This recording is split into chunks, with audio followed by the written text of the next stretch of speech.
All right, we are in it, baby. Yes, go.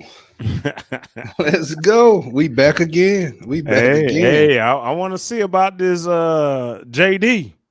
Yes. JD, he's supposed to be talking today at the little convention, man, and I wonder what he got to say. And because I don't know, do you know anything about what's going on with I, him? I don't know anything. That's why it's so exciting to see what he says, the speech, just to see how stoic he's gonna be. Yeah. Um, he's a young man. So that's a good deal Mm-hmm. right there. So not part of the the old guard that's been around doing this forever, 30 plus years and things of Mm-hmm. that Mm-hmm. nature. So I'm excited to see what he has to say. We want to see if he's going to say something Yeah. about the border. Is everything that he says is straight alignment with former President Trump? So True. Yeah. it's going to be good. It's going to be good. And I want to see, we even want to see how he talks, how his speech is with everybody. Is he an articulate individual? All I, of that. yeah. I'm That's a whole interested, kid and man. could be. Yeah, yeah, yeah. Yeah, I'm interested in this guy because I don't know anything. Did you know anything before they announced it? Oh, I think it was Monday. They announced his name and everything, and that was his. I think Trump put it on Truth Social. He said, "Hey, this is VP candidate and all this and that." But did you know him beforehand? Did you know of him? Never, No. never heard about him. Oh, okay. Never. So that's why I think everybody, Mm-hmm. whatever political affiliation you're part of, Mm-hmm. Democrats want to know, should we be worried about this guy too? Um, and liberals, everybody. I think it should do well as far as the viewership Mm-hmm. because he's an anomaly. Okay, Yeah. just Yeah. out the blue. Because Yeah. I know people had a couple of different candidates. Trump probably have picked one, two, or three, but JD, who is that? Only JD I know is Jack Daniels. I mean, hold on. That's supposed to be Jane David. Hey, James hey, David. That's what it's supposed hey, to be. come on. So yeah, so it'll be interesting. I hope he Yeah. does well. Um, he's And I heard that I don't know if it was Kamala called him out or whatever. I think they want to do a little debate, at least mm, one before the election. we Kamala and do you think Kamala will sweep them because look, she has more experience in debating or what? What do you think? Kane congregation. We need Hmm. to be live doing that debate. Okay. Whatever we're doing, we can put down. We need to be live Hmm. doing that debate because I will Hmm. say this: we know that Vice Hmm. President Harris, she that's her arena as Yeah. far as the debate stage. She might not do interviews well. We done seen a lot of bloopers with her, Hmm. but as far as Hmm. going up there, being prepared, very intelligent woman, Hmm. um, she that's her arena. So just by this speech alone, we need to try to gauge him. And then as far as debate, it'll be good to see that. So I'm excited about that.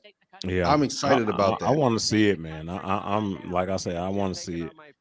Guarantee. I want to see what he has to offer and what he's going to say, and I want to see that debate. And Trump and Biden supposed to have their little debate in September too as well. What do you think about that? Can I say no comment? No, man. I No, want you to. I know I that. I need know I that. need your I opinion. The know. I know. congregation needs your I'm not. opinion. At first, I was looking forward towards it, but not anymore.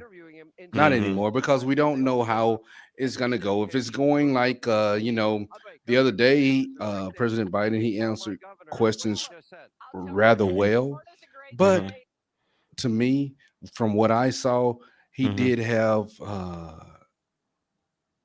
too many blunders. Yeah. Too many blunders. All they got to do is ask a question and Trump maybe interrupt at Hmm. one point and throw him off, and then he Hmm. could be going left field. So that part right there, I'm not looking forward to. So Yeah, it's gonna be. Ah, man. I mean, because to me, I'm gonna say this is my opinion on how it went. The hmm first go around. The first go around, I feel like that they prep. He had so much information in his head, and he just kind of tried to spill it all out at the beginning, and then things just kind of went south because everything was kind of mushing together. It was crazy, man. right, right, right, Yeah, right. yeah. Well, just it's late in the game. We all Mm-hmm, know that, mm-hmm, and they took different polls saying, if if President Biden exits the stage, who would you rather see? mm-hmm. They had Gavin Newsom, Hillary Clinton, uh, Kamala Harris, and they had Michelle Obama. Ugh. And listening to the different news outlets, because we Mhm. don't just focus on one, I try to hit them all. Yeah. Um, do you know the number one person out of those polls? Pretty much every one of the polls was Who that? Michelle Obama. I wonder why. Just we will say maybe likability right Mm, now. I mean, and it's to me a disservice.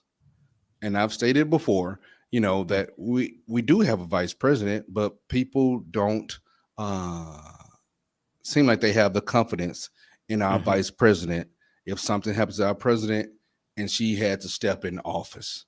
mhm, You know, so I mean to say Michelle Obama, who hasn't, to my knowledge, hasn't held office anywhere. She was just the wife of President Obama. yeah. But to have more of a sway with just the polls than even our vice president, you know, and to I mention don't know. Hillary Clinton's name when Mhm, they've been out you know, for a long time, and then the scandal of the Clinton Foundation and all of those things to yeah, still yeah. be, tied to the Democrat Party as a possible viable candidate. It to me, it just shows how out of touch the Democrat Party has become, and not prepping someone else to, okay, this is the next up and coming Mhm, person to mhm. take over. Yeah, yeah. I don't know, man. I think they want Biden to go ahead and stay in because I think he would have sat down by now. What you think? Or he still has Well, time? What do Kane, you think? I don't know. Kane, I Kane, think he would have sat down. it would be good for him to sit down and just enjoy the rest of his life. Just Yes, enjoy. That's it. yes. He's what, 81 or something like that. All right. I Yes. mean, just sit down. Do you want to be working till you 81? No. I'm just Working on saying. working on a Come margarita on. if I can have it. I don't know. Let's go. Come on. I'm just saying, man. This is just so crazy. Like, God, I mean, I wouldn't want to work that late in life or whatever. And he should want to just sit back and deal with however many years he has left and just relax, not stressing over trying to run a country. Yes. Stressing alone over to run a business. But you talking Yeah, about the United States of America. Come on. yeah, yeah, Come on. yeah. It's crazy, man. Mm-mm. I don't know. I don't know. I don't know what to think of it, but I mean, he wants to do it. And He's like hell bent on it. You know what I mean? I'm looking at it right there, and is that Hmm. Rubio? I think Marco Oh, right next to Rubio. him. He used to call him Little Yeah. Marco Hmm. back in the day. Not Hmm. trying to Hmm. bring that up, but he he should have a better staff this time. People who Hmm. he's not gonna hire and fire within 6 months, 7 months. Hmm. People Hmm. want to be by his side, and then with this, I will say, with this event happening, assassination attempt, people are being there for the long haul with former President Trump. Okay, Yeah. you'll want to be attached to him.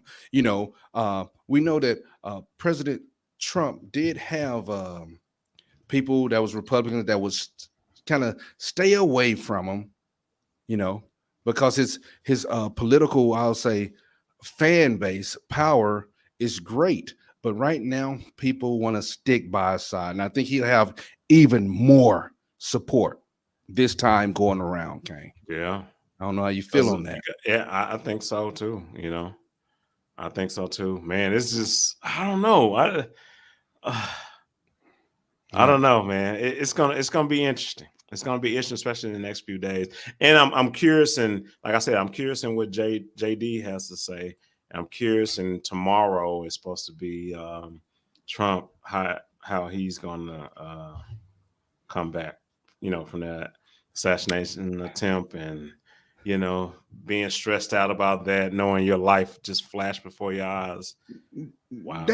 that's why I say I noticed some type of a difference. He seemed like he's talking more, being a Yeah. little bit more the other day when they started it. Hmm. It just seemed like he was different. And then you have to take into account that it was just an assassination. Look, we seeing Trump right now. Looks like he's talking more engaged. That's a good thing. And I told you, if I was his person, publicist, PR person, oh, Hmm. you might see that bandage next week. I don't know. Definitely tomorrow. But that Yeah. because that's a symbol right now, Yeah. and we don't know if he will have if it's a piece missing or you have to have surgery. With no time for surgery, but you will see the war wound. Okay, Hmm. you will see that because it's hey, this happened to me. I am here. I am strong. I am still standing. Yeah. So Man. that's just a big thing right Mhm. there as far as showing how stoic he is, So Yeah. that's what Yeah, I'm talking man. about. He's I don't know, man. I think it changes you. If you Yeah. know that, somebody had attempted your life and you made it through, does that humble you? Does that sit you down and center you? Like, hey, I could have been gone a few days ago. You know what I mean? Yeah. I'm here. There's something else for me. God has something else for me. He Let's spared go. my life. Yeah. Yeah. He Yeah. Yeah. spared my life. So if that's the case, then what is it I'm supposed to do? Let me pay attention to everything now. Let me interact. So I think it's and whenever he does it tomorrow, I think he's gonna be such a uniting type speech. I think. Right. I think. Now, I mean, some people may think that he will throw the jabs at the left or whatever, but I think it's gonna be something uniting. Like he's Who discredit and talk down upon those individuals who are inciting any type of violence towards the opposite party. You know what I mean? well, I think. whoever helps him with speeches and things of Mhm. that nature, I wouldn't even have him mention the Democrat Party much. It'll be No, more no. so as I mean, for real, more so as a unifier Hmm. of the Hmm. United States. That's it. Yeah, Just a yeah, unifier. That's it. yeah. Uh, but I wonder what those guys, the panel, Hannity, if they're what they're talking about, because they were mentioning,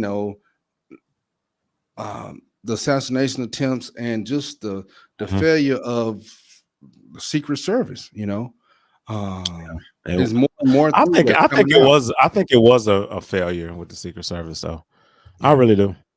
I really do, man. I mean, you know, like we talked about in the other live that we did, man, over the weekend. It's like, man, once you at that vantage point, you sit and look. When you stand where the president will be standing, and you look at all angles, from binoculars, whatever, and see what there's the possibilities, and then you secure that. You secure that area. You know what I mean? Yes. Forget, Oh yeah. and it's so crazy, and maybe some people will join us or whatever. But matter of fact, we actually have. Well, I think we do have. Uh, uh, yeah, we do have somebody on here. But however, the uh when I was saying, how the director for well, I guess you would say the chief for Secret Service, how she said the reason why they didn't put nobody on that roof because it was slanted, but the roof that the snipers were on was slanted too. So I just don't get that. You know what I mean? Oh yeah. You Well, know? I, something has to be done. Either Mhm. with the investigation that's going on. Do you think she needs to step down Yeah. from this position? Yeah. Yeah. That's how usually it goes, Yeah. and they can't make any excuses. It's more. No. It's different reports coming out saying that individuals saw uh, Crook and talked with him, let him go. Hmm. And if that was, I mean, actual law enforcement, or Hmm. I don't know if it was Secret Service personnel, but actual Yeah.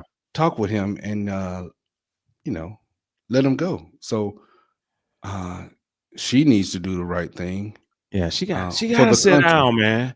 I know, and you guys in the comments. Oh well, Jerry says Trump is coming back now. But in the comments, man. I mean, what or chat? What do y'all think about that? Like she said, for Trump or whatever, the Secret Service, the roof was slanted. That's why they didn't put anybody on that roof. But on the roof that took the guy out, it was slanted. You know, So was I Ju- mean, what are we saying? What are we like, saying? That's the like I thing. said, came with that dirt investigation. Mhm. The proper thing, because she will be. I think next week she'll be at the Senate. She'll be testifying, Yes. and they're gonna ask the Oh good, yeah. hard questions as well as they should.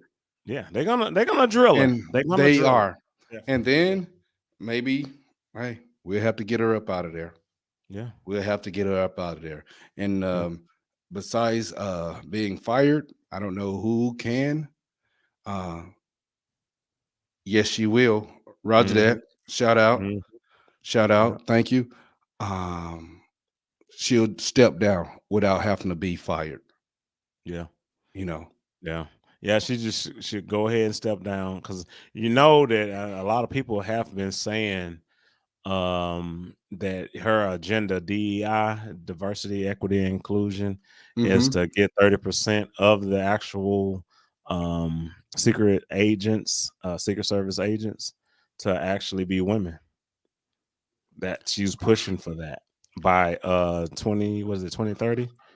She's pushing for that. So you just want women as a quota, not to say, I understand they gotta go through background checks and training and things of that nature. Rigorous training. Yes, rigorous training, but I mean, come on. Look, and Don't just set a limit. Just thank whoever you. apply, pick the right person for the job Yes, but versus trying to fill a quota. That's how I feel. it's too important of a job.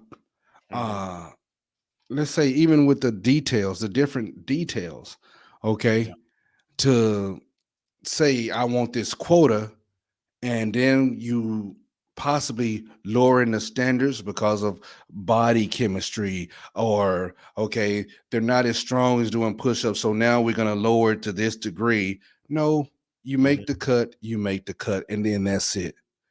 Because our hundreds of ladies uh, applying to these positions for, let's say, the Yeah. protection detail. Well, if they know that they can get the job and they don't have to, they can do below the standard and still get it.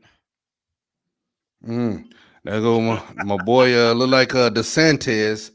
I didn't want to change, Mm. but DeSantis up Did there. you want to hear him? We can Let's see kind of what old combine. DeSantis. He's smiling this time. Mm. There's no comparison. Well, here's the thing. I can cite you statistics. We cut spending, pay down debt, low taxes, but where are people moving? Yeah, Since I've exactly. been governor, They moving we've to been Florida. the #1 Let's state go. for net in migration year after year. And how's New York and California doing? They're losing. And when I became governor till now, the U.S. economy's grown at 11%. Florida's grown 22%, our economy. We'd be the 13th largest economy in the entire world if we were our own country. So you made the right choice to move down. You don't regret it 1 minute. Not for a second. But Come on. I've had a You place talking in Florida trash. for They 2 might decades. hate No, I Ron know. DeSantis, You know, so I've but been he's paying speaking taxes, facts. all right, just so everyone knows. I know. Well, now you're homesteaded, and it's a good thing to have. I am We're homesteaded. glad to have you, man. And I am resident, and I registered Republican. I was a conservative in New York because you could register. Well, the Republican Party in Florida has a strong brand, and we're proud of that. All right, good to You see you, know, Governor. Thank you, appreciate it. All right, here now with us, Fox News contributor Charlie Hurt, Florida Congressman Byron Donalds, both friends of the program. Good to see you guys. Great to see you. How you doing? How do you see? He must be we running don't know who the behind. candidate is. How do you see this unfolding, Congressman? Look, on the Democrat side, it's pretty clear Joe Biden has no path to victory. In my view, the only place they can go is Kamala Harris. But it doesn't matter, Sean. Joe, Kamala, Gavin, Gretchen, put the name at the top of the ballot. The agenda is the same for the radical Democrats. It's destructive of this country. Yeah. Their policies have hurt working families, poor families, seniors on fixed incomes. Our foreign policy is a mess. Donald Trump has to be the next president of the United States to get our country on track. Let me ask you, if there had become a Senate seat and Governor DeSantis had an opening, I bet your name would have been on there. See, would you have been interested? See, here you go, Sean. You're going to bring that speculation. Oh, yeah, we don't need that. We don't need that. Look, that business is not. Well, at least when we're doing it, it's like for fun. I mean, they're now in a bind, the likes of which we've never seen. I mean, can you imagine we're now 62 days outside of early voting in the state of Pennsylvania, 110 days out of Election Day, and they don't know who their candidate really is? It's amazing. I mean, this is a Okay. historic news, we can tone it down. That I don't think I just want to say something. Comment, just for a quick second, because he just said they're 62 days out from early voting. Yeah. The Democrats have to make a move. Yes, they have to make them. I'm talking about within the next, and this is putting it out there, within the next 2 weeks. I would say they need to make a move on if they're going to have. If President Biden is going to step down or not, because they have to put somebody in place to run different ads to maybe try to energize the base, because a lot of people's minds are already made up. I think with even the assassination attempt and then just seeing President Trump, some minds might have shifted right now. They saying this might have humbled him a little bit, even though we haven't heard a speech or anything. And tonight, and tomorrow night will really tell and say things. How is his demeanor going to be? Is he going to be the same Trump that is fire? I don't think brimstone. So. I hope not. I don't think so. But I still want some of his grit, Kane. I still want some of his grit. Yeah, he'll still have the fire, but however, he's not gonna be the same way, because that's a life-changing event, man. Right. You know, that's a life-changing. Man, he could have been gone. I know he's thinking like, man, Saturday I could have been gone, you know? Yes. Yeah, I know he's thinking that. So it's just and guaranteed they got the best mental health providers and all that. So he'll be talking to him and all this other stuff. But however, bro, yeah, he'll change his attitude and things of that nature. But I think that a lot of people will gravitate to him. And when I say gravitate, I think the speech tomorrow, when he does his speech tomorrow, he's gonna have such a speech where it's how should I say, it'll be more so, you know, inclusive for everyone, no matter what your political party is. He's going to talk in a way where, you know, I'm pretty sure they didn't adjusted the speech and everything. So he's going to talk in a way where he unites everyone. You see how they dismissed the Mar-a-Lago keeping secret documents in his house. They dismissed that one. Well, Did then you know that's that? You know no, that? I didn't know that. That's Yeah, news to me. yeah, yeah. That's news to me. Yeah, they got rid of that. They got rid of that, so he don't have to deal with that case. I mean, he still has the case down in Atlanta, with your girl Fannie Willis. Still got that one or whatever. So, but I don't know. I mean, why would you even move forward with that? Why? I mean, right now, why? I'm not even gonna think about that, Kane. I'm not gonna think about that one. I'll let that go by the wayside. They need to leave that alone. Leave it alone. alone. They should. They should just leave it alone. Yeah. Let's go about business for what's going on right now. Yeah. I mean, let's go. And I'll tell you, it's just two kinds of people. Either you like Donald Trump or they hate him. That's it.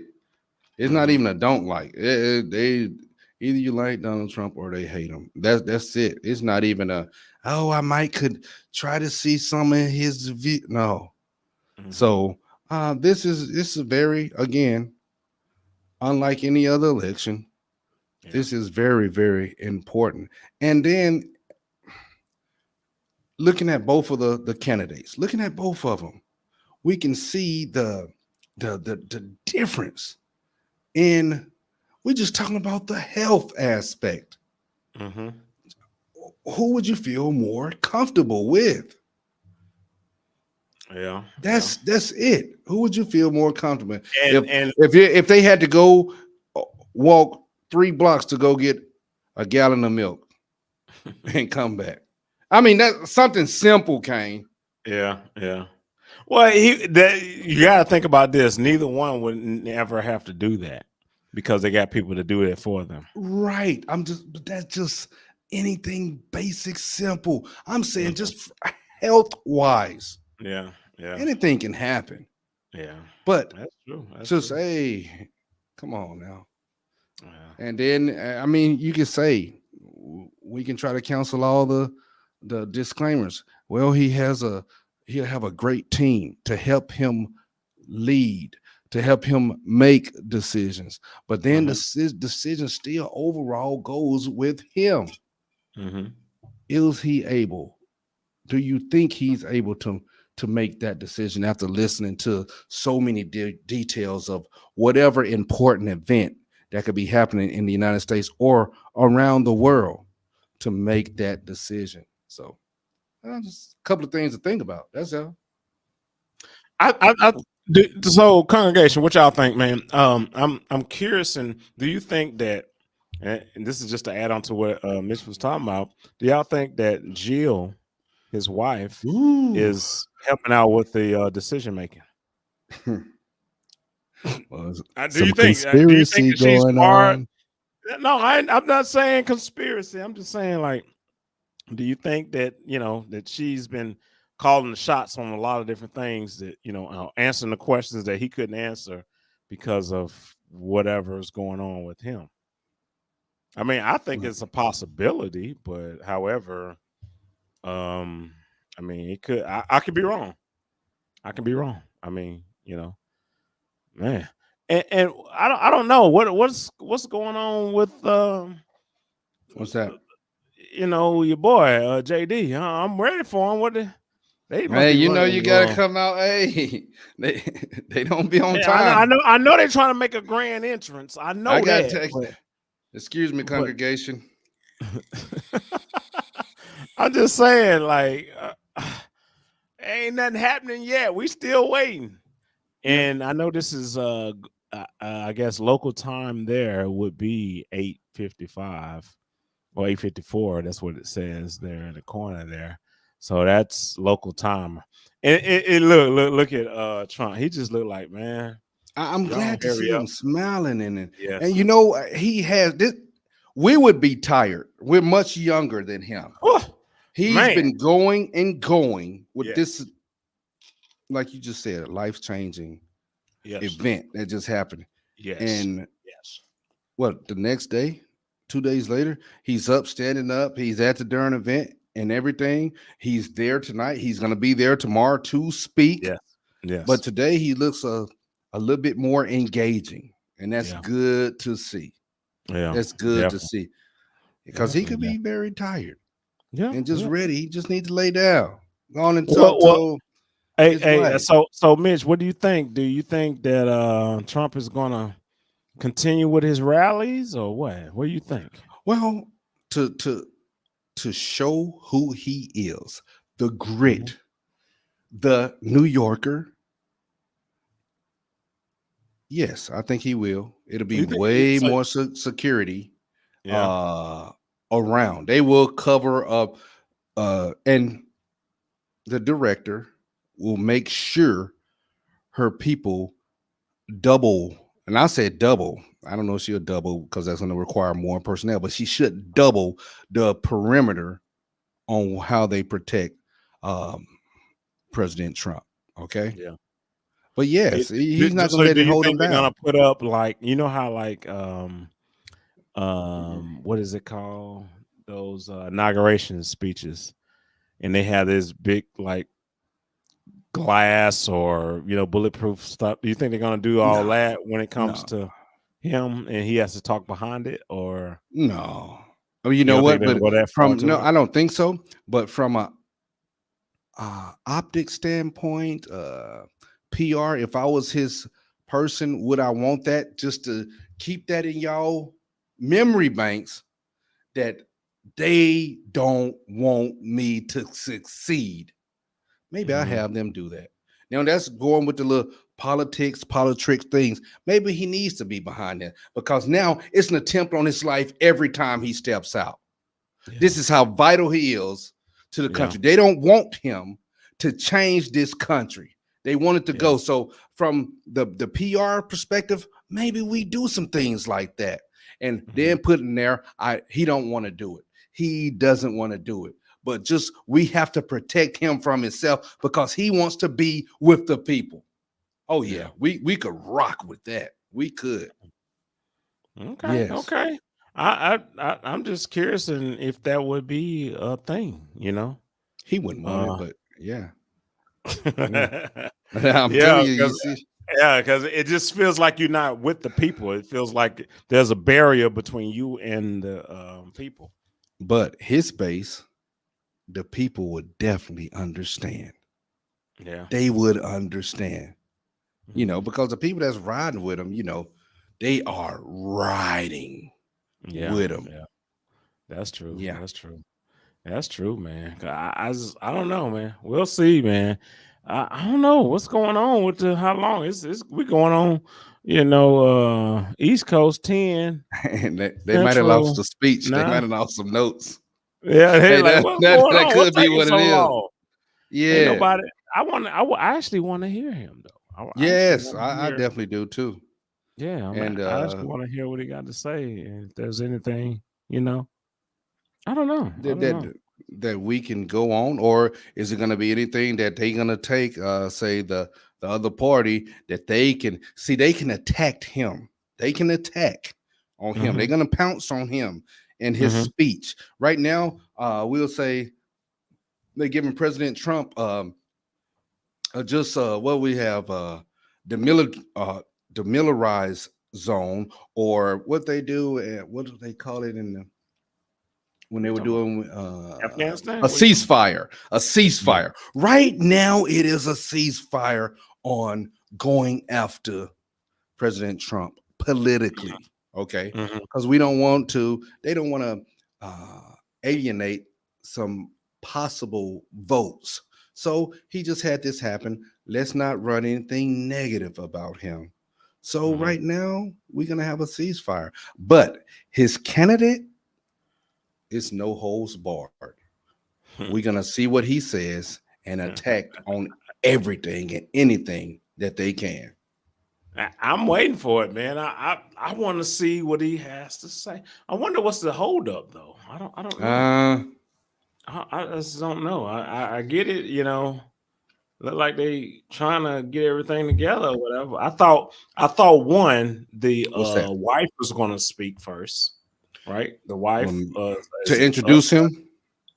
Well, she was going to speak a little bit. I guess she probably would introduce him. I'm not sure, But I was thinking that the wife will come out, speak her Okay. little piece or whatever, because I think I guess she's a current sitting judge, I want to say. Okay. But however, she was gonna come out and talk a little bit, and then he would come out and say his spiel or whatever. And that's what I'm waiting for, because I'm actually curious and what's next or whatever. What's the possibility, of this new guy? Congregation, in the comments, man, what y'all think? We'll definitely have to see. Yeah, We'll yeah, definitely yeah. have to see. I want how Oh, many, and you know what? He we get gotta his see. he's sitting up, standing up, going down, standing up, going down. Hey, he getting his workout. Oh, Melania is coming. Milani, yeah. She It's coming tomorrow. Yeah, That's gonna be yeah, great because yeah. what she say, y'all try to take him away from me. Mhm. We don't Yeah. have any time for that. Of course, We man. don't. Oh, it's darkening up. Are we I getting don't ready? know. Says soon. It's all it says, soon. You know. Okay. Yeah. Oh, Jerry is like Trump's wife is coming tomorrow. Okay. I get it. She gonna come. Hey, let's go. Where is she at right now, Jerry? Where's she at right now? Shouldn't she be by her Okay. husband's Yeah. side? Oh no, wait. Hey, he might, baby. Look, he said, I know you tired, honey. That's what President Trump. You tired. You stay back. Our day is tomorrow. So that's cool. That's cool. She gonna be there. Everybody, the whole family's coming tomorrow. Yeah. Definitely, man. We're gonna stream that too, man. We're gonna Yeah. I want to give everybody the opportunity to hear his speech and hear what he has to say, and and have your comments too. Have your comments on the things that he's saying. Has he changed? Because I think that he's going to change his demeanor.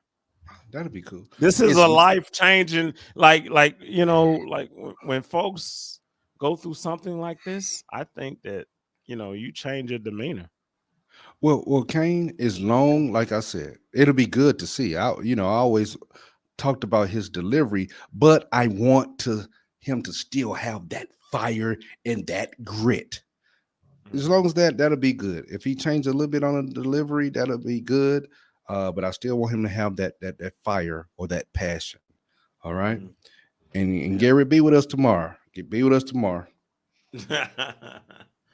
Yeah, because we're gonna do this. We definitely gonna do this again, because I definitely want to hear this. But I guess they behind in the schedule because this World War II veteran speaks during. Let's yes. And listen to him if you. Greatest generation.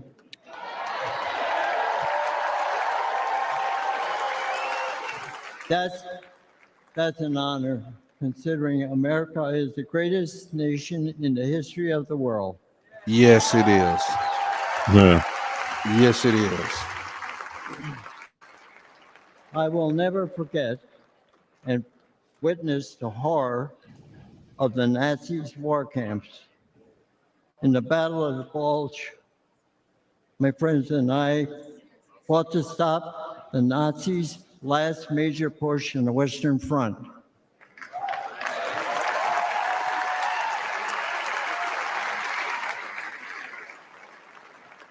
A few months later, Hitler was dead. The Nazis were defeated. Oh. Okay. We gave thanks to Almighty God for delivering us from evil. All right. Is that how we're gonna be talking about Iraq? But not many of us came home. Yeah. I still miss a lot of my friends on that beach. And there were many of us left. There aren't many of us left today. Right. But for us, those of us who are here, that America is still worth fighting for. Yes, it is. Come on. Look at him. He's throwing it up. Let's go. Let's go. Yeah.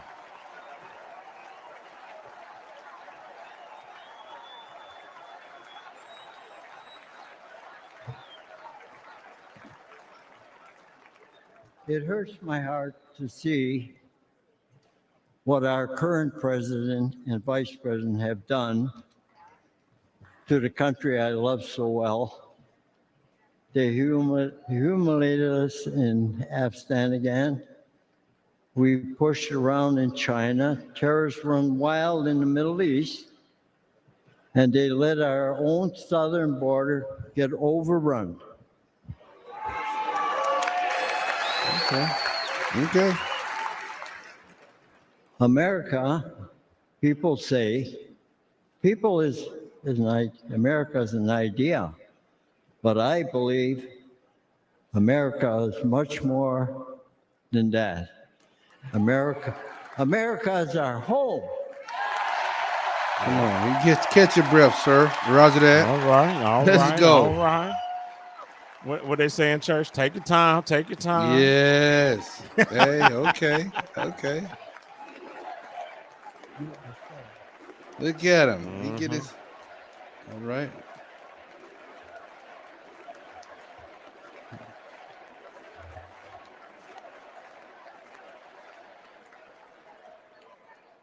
You know, when I was fighting in Europe and I came back home, I kissed the ground, thanking God that I'm back home in my country. I know that feeling. Yeah. I know that feeling. When I was in Iraq, boy, I was like, man.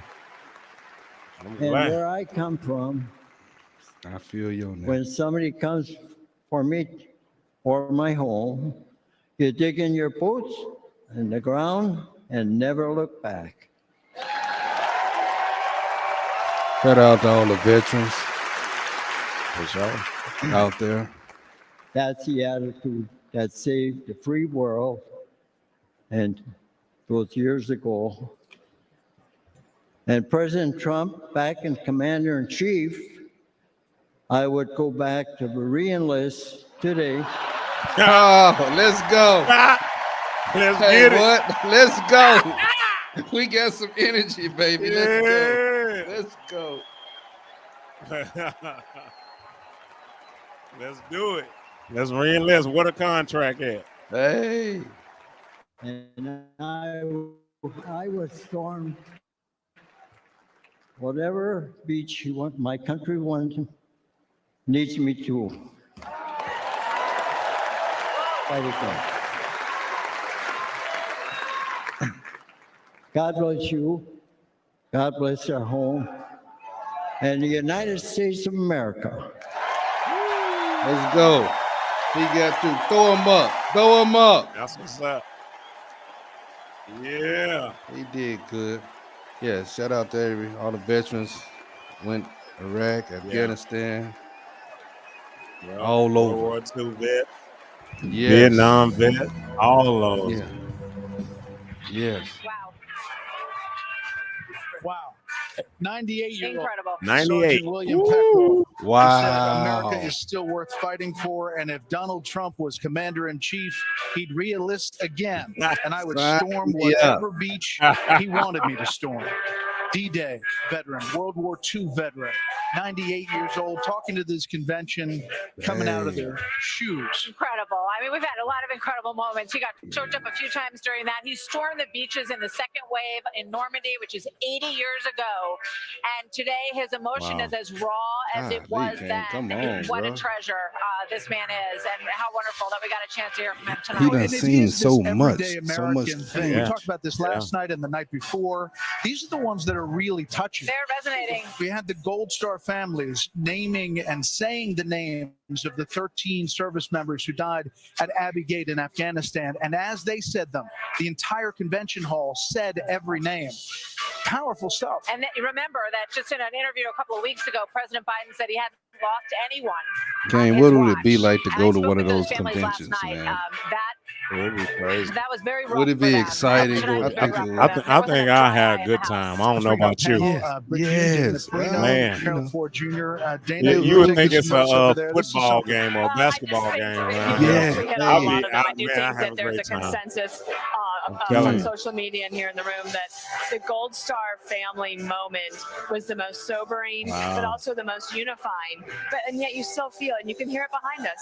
There is joy in this convention center and a determination. But Okay, I can't cowboy stop thinking hats, about let's the go. fact that the Democrats are Come on with having the Vance. opposite What are you doing back there? effect right now. Biden is spiraling. You guys, this is a situation where you might see something happen, I think, in the next several days. Yeah. You know, I don't remember, Brent, a more dramatic sequence of who's events next? surrounding the convention period for as long as I've been doing this. Oh. You? Oh, it's Okay. Covered a lot of stories, and I don't think Okay. I've ever seen any Come on. sequence like You we ain't had your in the daddy. last Let's several go. days. Let's go. Trump Let's Jr. be. Let's go. Coming out. Oh, He's a Junior. big proponent of the main speaker tonight, Senator J.D. Vance, the vice presidential nominee, the former president's son, Donald Trump Jr. Before I begin my remarks, I'm going to do something a little uncharacteristic. Okay, let's see. A Trump is going to give up the microphone. Doesn't happen often. You may never see it again.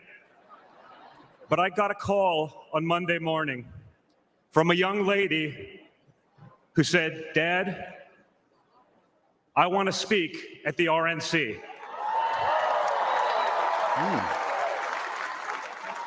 I want to speak at the RNC because I want America to know what my grandpa is actually like. But we talking the heart. So for the first time ever on a stage, first time ever giving a speech, I want to bring out my eldest daughter and the eldest granddaughter of the President of the United States, your favorite president, Kai Madison Trump. Well, they be promoting family. Let's go, Kay. Okay, let's see what old Kai. come on. What's going on here? All right. Interesting. Yes, yes, yes.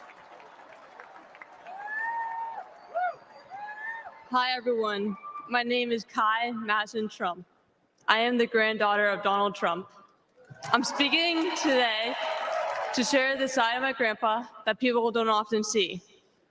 To me, he's just a normal grandpa. He gives us candy and soda when our parents aren't looking.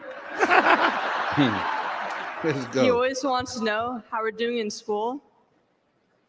When I made the high honor roll, he printed it out to show his friends how proud he was of me. I know. Well, I know she's nervous. He calls me during the middle of the school day to ask how my golf game is going and tells me all about his. But then I have to remind him that I'm in school and I'll have to call him back later. When we play golf together, if I'm not on his team, he'll try to get inside of my head. I know. And he's always surprised that I don't let him get to me. But I have to remind him I'm a Trump too. Let's go. I like that. I like that. I like that.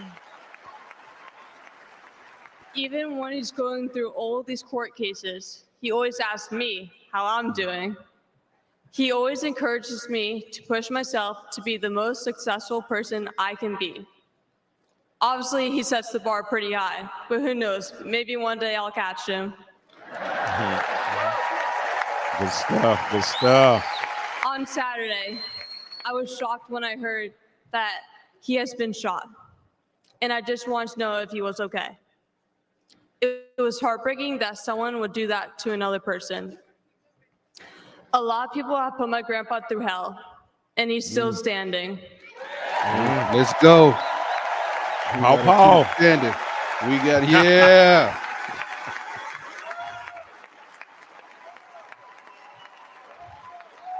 Grandpa, you are such an inspiration, and I love you.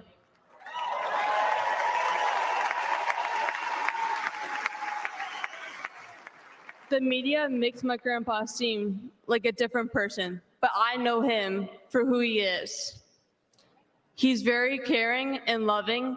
He truly wants the best for this country, and he will fight every single day to make America great again. Thank you very much. Yeah, we can shut it down on that. Yes. Good job, young lady. Good job. Okay. That's it. There you go. There you Let's go. Paul. Let's go, Grandpa. Mm-hmm.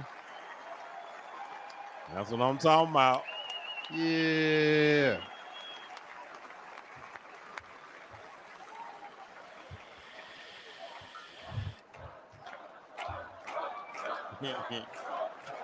And he got to be happy. Pops right there, Dad. Yeah. A lot of proud moments this week for my family. Yeah. Thank you again, guys. Really appreciate that. That's not easy. That's the first time. I mean, this is what we call a large crowd for a speech. So incredible work, Kai. Now, back to business. Yes. It's Trump 2040. Good gracious. Tonight we gather here in Milwaukee at one of the most crucial moments in American history. Just days ago, something that once seemed unimaginable became a terrifying reality. My father came under literal fire as an incredible patriotic rally turned into a tragedy. On a field in Butler, Pennsylvania, a brave firefighter died. Others were injured. And as those bullets rained down, we came millimeters away from one of the darkest moments in our nation's history. But we did lose an American hero that day.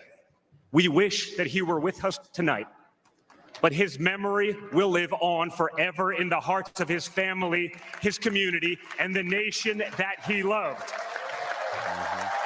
Let her put a picture up or something. Yeah, this. Yes. So I would like to take just a moment tonight to express our gratitude for the life and service of American hero, Corey Comparator.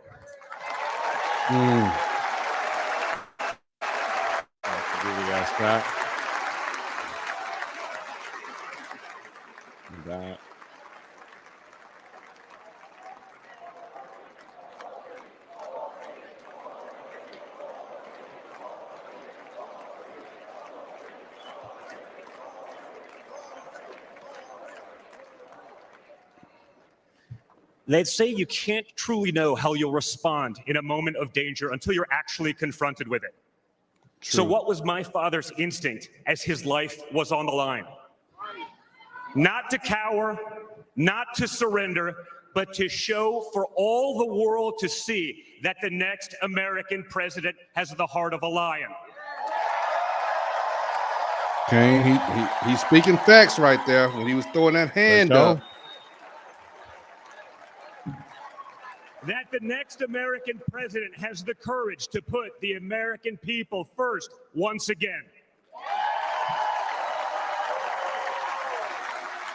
And in that moment, my father didn't just show his character, he showed America's character.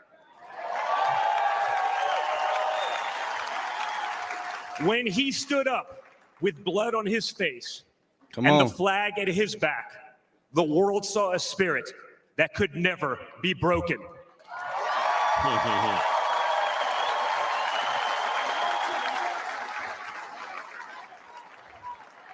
And that is the true spirit of America. America knows what it's like to be down. We know what it's like to be confused and to be afraid. Long before the attempt on my father's life, every American I met was filled with fear and anxiety. They were afraid our country was being torn apart.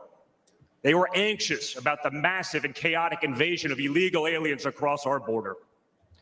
They were deeply concerned about partisan lawfare, education indoctrination, and attacks on freedom of speech. Most terrifying of all, they saw that our leaders didn't care, or worse, that they joyfully aided and abetted the erosion of our rights.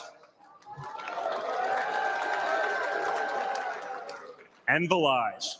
Oh yeah, the lies. We won't ever forget the lies. from left-wing politicians, from their allies in the media.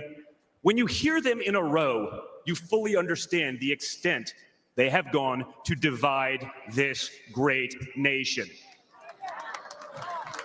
They lied about Russia collusion. They lied about Hunter's laptop. They lied about Joe Biden's fitness for office. They lied about the border being secure. They lied about inflation being transitory. They lied about how they would safely withdraw from Afghanistan. Yeah. That didn't that's happen. like church. They lied about They Biden being talking like they in moderate. church. Yes. Preach. That's And what they they saying, Kay. One nonstop lie after another about my father. But hear they that? could only run away from reality for so long. All hell has broken loose in America, and it's impossible to hide anymore.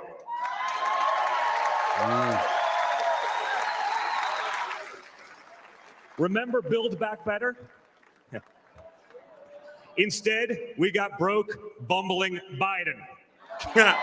Nothing is built, Bumbling? nothing is back, and nothing is better.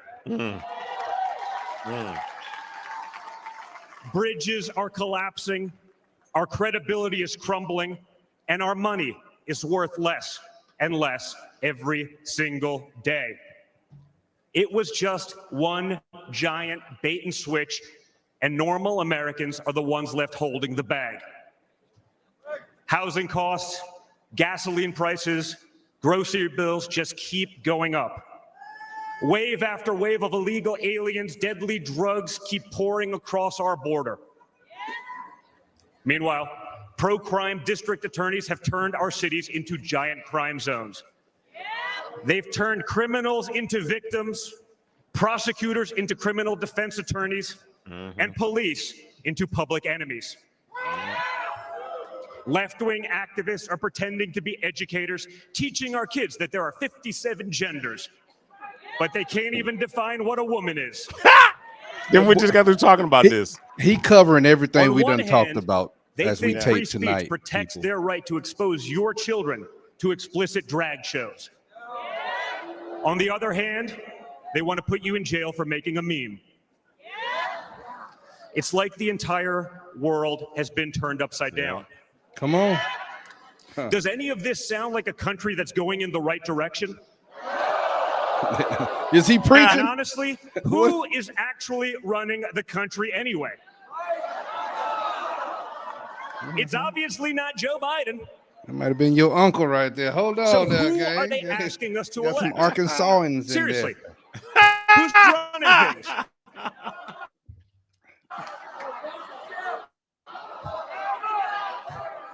Does anyone really know? Is it Jill? I Uh-oh. Is said it that. Hunter? Dang. I said Jill. You must have saw his speech. Barack What? Obama? No, this is Maybe live, it's the bro. ghost of Corn Pop. He said corn pop. Whoever is running the show, the only thing they are effective at is persecuting my father. They twisted, contorted, and corrupted the criminal code to turn bookkeeping errors into felonies. They concocted new legal theories out of thin air. They imposed gag orders on my father because the last thing a defendant should be able to do is defend himself, right? They punished him for merely speaking the truth. They say they hate Vladimir Putin, but it sure seems like they've spent a lot of time copying his playbook.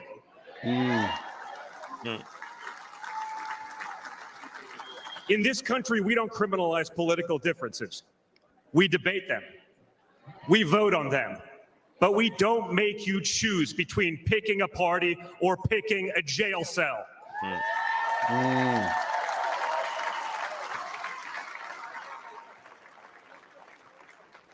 There was a time when the Democrats really wanted what was best for America, even if they had a different way of getting there. It was the party of Franklin Roosevelt, John F. Kennedy, Martin Luther King Jr. You may have disagreed with that party, but at least you could respect it. But this new extreme Democrat Party, they want us to somehow believe that the only way forward is going backwards, where hiring decisions are based solely on race, where justice is only for those with the right opinions, where streets are a luxury only for the elite, where economic opportunity exists only when you know the right people. Right now, the America we all grew up with, the America that we love, feels like an old photograph where you sit down with your children and tell them what life used to be like. You look back at that America and remember a country that was confident and proud, an America that knew who it was and what it stood for. And it could all feel like a distant memory. Somewhere along the way, we stumbled. Somewhere along the way, we lost ourselves. But we can't live on nostalgia. Yes, America was great, but our greatest days are yet to come. Let's see. Let's see. Let's see.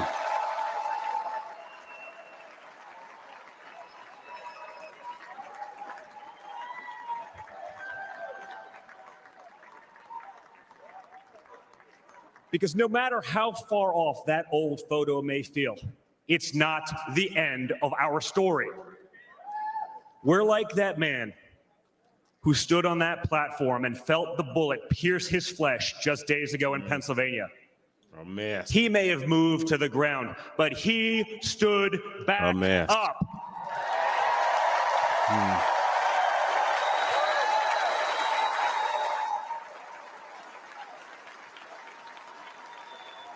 And when he did, my father raised his fist into the air. Come on. He looked out at the crowd. And what That's it, did he say? Quiet. He did do that. Actually. Let's go. Let's go. That is true. Right. I mean, And we will fight. We will fight. We will fight with our voices. We will fight with our ideas. And on November 5th, we will fight with our vote. There you go.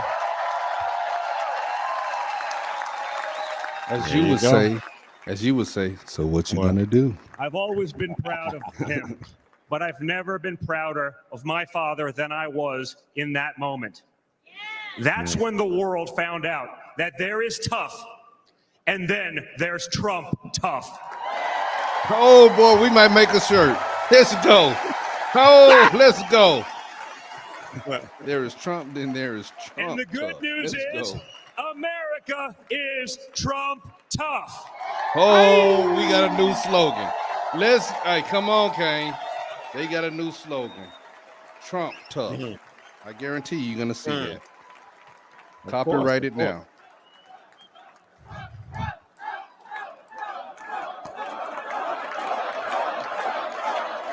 Church saying, I'm Trump tough. Are you Trump tough? Oh, yeah. America is Trump tough. In Oh, 1912, man. more than a century ago, another legendary Republican president came right here to Milwaukee. At a political rally less than 1 mile from where we stand tonight, Teddy Roosevelt was struck by a would-be assassin's bullet. Yeah. But he didn't quit either. He finished his speech and he kept fighting.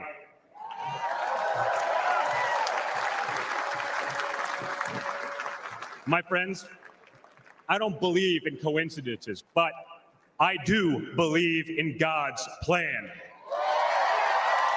Okay. Let's go.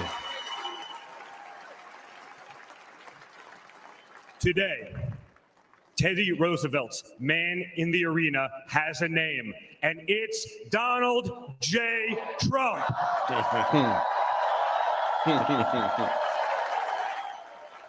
What'd you say, son? What'd you say? Let's go.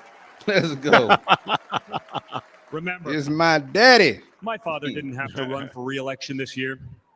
He doesn't need the money, the fame, the power. Frankly, he doesn't need the witch hunts, the phony investigations, or the political prosecutions either.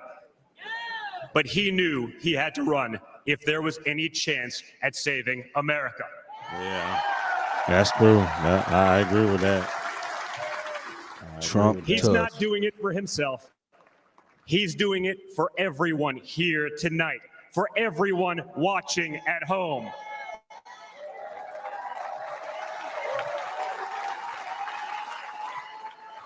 No matter who you are, you can be a part of this movement to make America great again. Look at me and my friend J.D. Vance. A kid from Appalachia and a kid from Here we Trump go. Tower in Manhattan. Come on. Here we go. Here we go. We grew up worlds apart, yet now we're both fighting side by side to save the country we love. And by the way, J.D. Vance is going to make one hell of a vice president.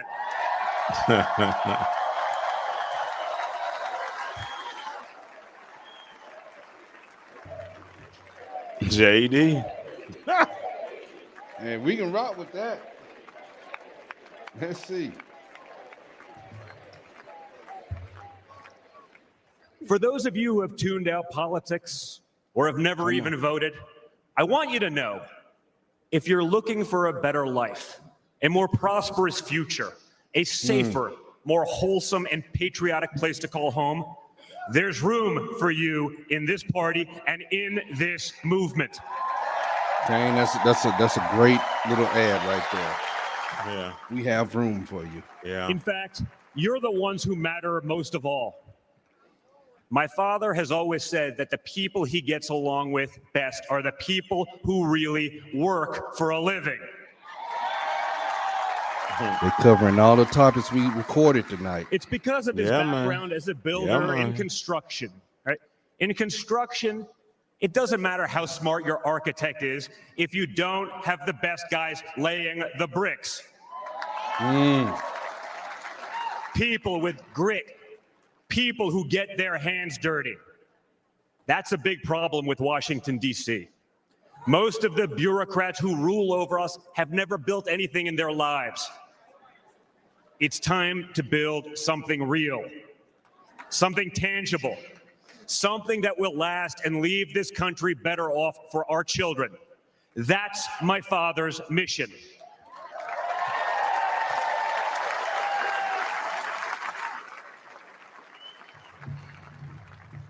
This November, we have a choice. It's a choice between one team that wants to build this country up and another that wants to tear this country down. It's a choice between people who are proud of America and people who are ashamed of America. And ultimately, it's a choice between America last and America first. Let's go. Do you think he wrote that speech? Oh, no. So if you love this country from the bottom of your heart, No. if you want to bring back common sense, if you want to save the American dream, if you want to stand up and fight for the future of our nation, you must re-elect my father, Donald J. Trump. All right, son. Yeah. Thank you. That father being proud of his son. Yeah. We talked about how Trump Vance, signage, Together, how would that look? We will make America great once again. Thank you. All right. That was a good speech. Thank you, Wisconsin. They have speech writers. Yeah, everybody does, huh? Yeah, everybody. Yeah. So first we heard from Kai Trump, the eldest grandchild of President Trump, and then we heard from his eldest son, Donald Trump Jr. All right, forcefully Vance presenting the case for his father's candidacy. Kai humanizing him, saying he's just like any normal grandpa. He gives us soda and candy when our parents aren't looking, and then about how much he inspires her to do well and to be as successful as she possibly can. So we're getting ready to hear from J.D. Vance. And interestingly, the It's about time. It's about time. She said a kid from Appalachia. and a kid from Trump Tower who have bonded in a big way. And he's very instrumental, obviously, in this choice. And he won that battle. Don Jr., the president's son, making a forceful advocacy for his father. Also talking about the shooting on Saturday, the assassination attempt. Congregation, that was my first time really hearing him speak that long, his son. Senate briefing today, so he's where they got a natural at this now. We're being told among the things being talked about, the man, the shooter that authorities say was behind this assassination attempt, posted on a gaming platform. July 13th will be my premiere. Watch as it unfolds. Interestingly, tonight the Secret Service director was in this convention hall and was confronted. Let's go to Aisha Hasni on the floor with that part of the story. Hey guys, that's right. So amid all of this excitement in the backdrop, we've got some drama that is unfolding in the convention center. I'm told that the Secret Service director, Kim Cheadle, was in the building at a luxury suite right above us, and that two senators, Marsha Blackburn and also John Barrasso, that's your girl, confronted her. They saw her and they started following her. We've got video of it right there. They were asking her a bunch of different questions because they felt like they didn't get to go ask sit down somewhere at this senator's briefing. And of course it comes after the fact that they found out from the Secret Service today that there was about 10-minute window there where the Secret Service had identified that shooter as a threat, and they still sent the president on that stage. So they tried to ask their questions, and they told me that the Secret Service director, Kim Cheadle, told them this is not the time and place to have this conversation. You can see in that video there, she's listening to them, but she did not answer any questions. So a little bit of drama unfolding here at the convention center. We don't know if the director actually met with Trump. Yeah, Aisha, thank you. We're going to follow this investigation. There's a lot of elements here, a lot of questions yet to be answered, and they weren't answered today on that all-Senate briefing. Back with the panel quickly, we're going to see this introduction video for J.D. Vance.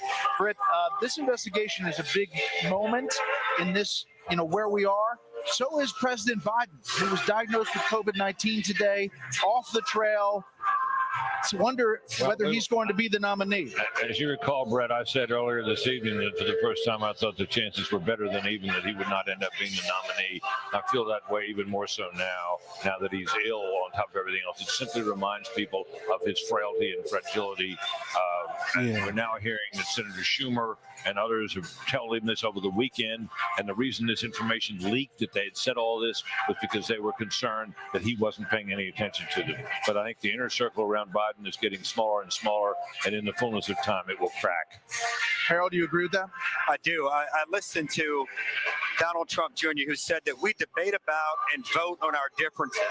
He's right. Democrats are likely going to need a new candidate to lay out robustly and forcefully those issues. 4 months from the election. This is an extraordinary Well, it's unfortunate that he has COVID right now. Ready for J.D. Vance, the vice presidential nominee. Hopefully he'll get well. But I believe it's nothing short Democrats of a miracle needs that J.D. Vance is his whole name, candidate, or a United States senator, or our next vice president. But here he is, born into poverty, his family torn apart by drug addiction, no money, no prospects, no future. J.D. joined the Marine Corps, used the GI Bill to attend college, then went to Yale and earned a law degree and shared his heartbreaking story in a best-selling book. Only in America is this story possible. But today, for many families, the American dream is now gone. And this is the team tough enough to bring it back. J.D. Vance understands that working families have become the forgotten families. Under Biden, wages are going down while prices skyrocket, forcing the majority of Americans to live paycheck to paycheck. Working families will have J.D. Vance fighting for them. Seniors, J.D. will have your backs too. No more deciding between putting food on your table and paying for the prescriptions you need. As a husband and father, J.D. knows the importance of fighting for a parent's right to protect their children. And you can count on this Marine to stand up for our soldiers who put their lives on the line for their country every day. J.D. Vance's story is one of perseverance, of duty, of commitment to what's right. It's an American story, and it's just getting started.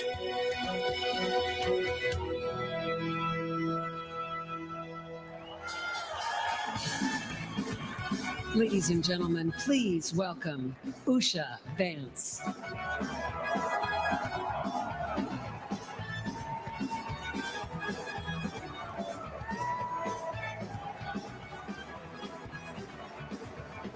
Okay, that's the wife. Let's go.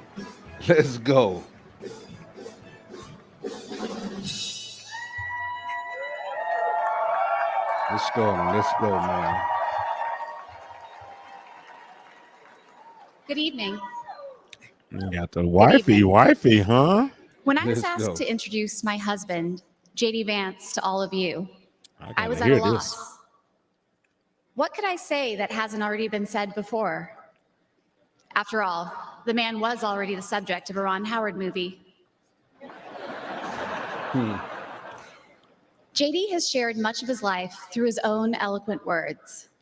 In his book, Hillbilly Elegy, during his Senate campaign, and now as a sitting United States Senator.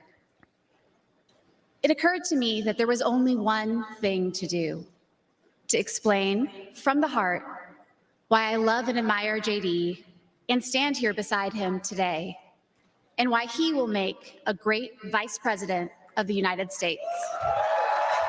Okay. Got that little swoop. Oh, she moved it. She had I to met swoop JD it. in law glad. school when Thank he was you. fresh out of Ohio State, which he Thank you. attended with the support of the GI Bill. We were friends first because, who wouldn't want to be friends with JD? He was then, as now, the most interesting person I knew. A working class guy who had overcome childhood traumas that I could barely fathom to end up at Yale Law School. A tough Marine who had served in Iraq, but whose idea of a good time was playing with puppies and watching the movie Babe. All right. The most determined person I knew with one overriding ambition: to become a husband and a father, and to build the kind of tight-knit family that he had longed for as a child. My background is very different from JD's. I grew up in San Diego, in a middle-class community. Sandal. Okay. Sandal. With two loving parents, both immigrants from India, and a wonderful sister. That JD and I could meet at all, let alone fall in love and marry, is a testament to this great country. Okay. We like a good love story. Okay. America. It is also a testament to JD, and it tells you something about who he is. When JD met me, he approached our differences with curiosity and enthusiasm. He wanted to know everything about me, where I came from, what my life had been like. Although he's a meat and potatoes kind of guy, he adapted to my vegetarian diet and learned to cook food from my mother, Indian food. Oh. Before I knew it, he had become an integral part of my family, a person I could not imagine living without. The JD I knew then is the same JD you see today, except for that beard. Yeah. Good with the beard. Come on. Little bit. For our family, to keep people safe, to create opportunities, to build a better life, and to solve problems with an open mind. It's safe to say that neither JD nor I expected to find ourselves in this position, but it's hard to imagine a more powerful example of the American dream. A boy from Middletown, Ohio.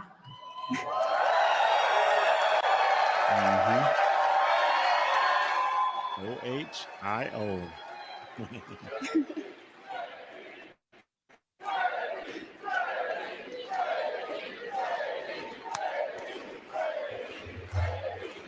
I know she's like, man, you're throwing me off here, y'all. Yeah, come on, Let me y'all. get back to my speech. Raised by his grandmother through tough times, chosen to help lead our country through some of its greatest challenges. I am grateful to all of you for the trust you have placed in him and in our family.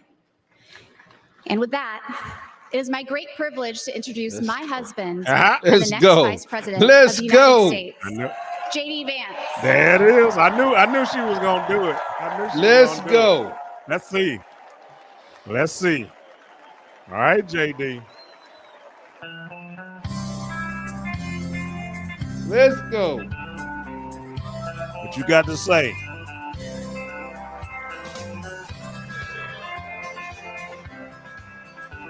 JD might have a little swag. Let's go. Why don't we liberate these United States? We're the ones who need it more.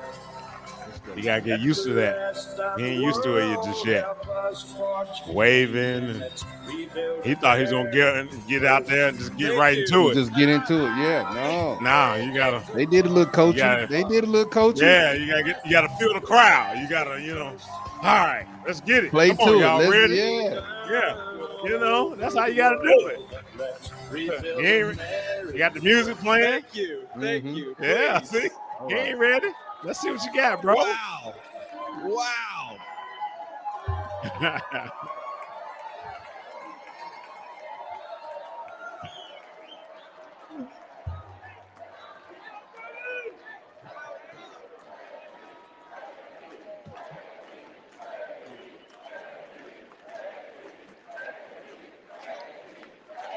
All right, let's do it again. Yeah. First of all, aren't I a lucky guy? Isn't she lovely? Isn't it amazing? Yeah, go ahead. Yeah. Not every great man is a good woman. Great woman. Let's go. Greetings, Milwaukee, my fellow Americans and my fellow Republicans. My name is J.D. Vance from the great state of Ohio. Let's go.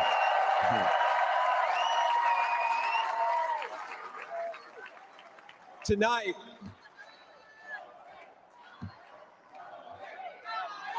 O-H-I-O. I knew that. That's why I say OHIO. Yeah. You guys, we're gonna chill with the Ohio love. We got to win Michigan too here. So. Oh, let's go.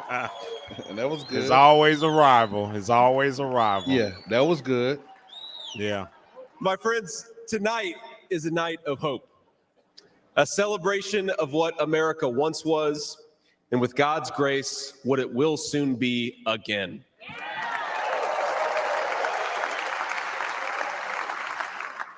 And it is a reminder of the sacred duty we have to preserve the American experiment, to choose a new path for our children and grandchildren. But as we meet tonight, we cannot forget that this evening could have been so much different. Instead of a day of celebration, this could have been a day of heartache and mourning. For the last 8 years, President Trump has given everything he has to fight for the people of our country.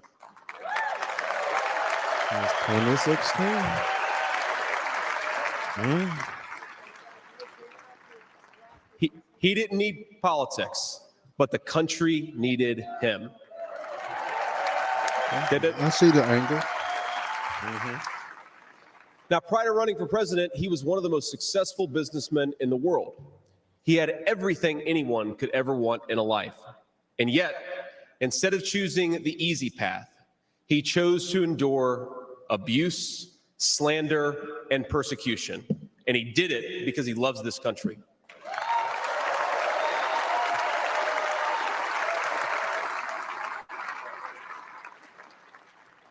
I want all Americans to go and watch the video of a would-be assassin coming a quarter of an inch from taking his life.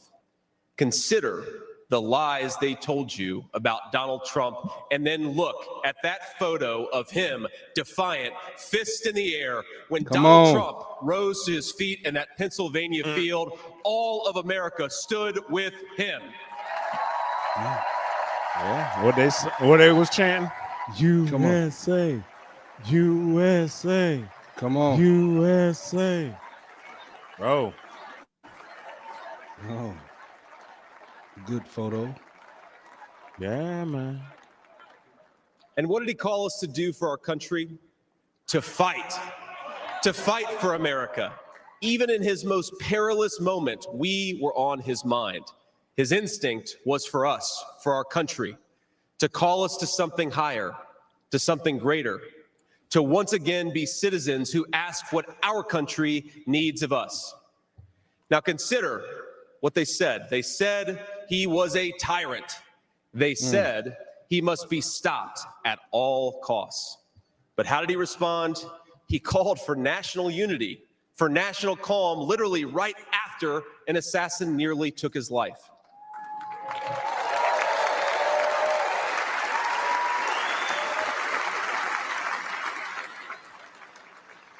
He remembered the victims of the terrible attack, especially the brave Corey Compertori, who gave his life to protect his family.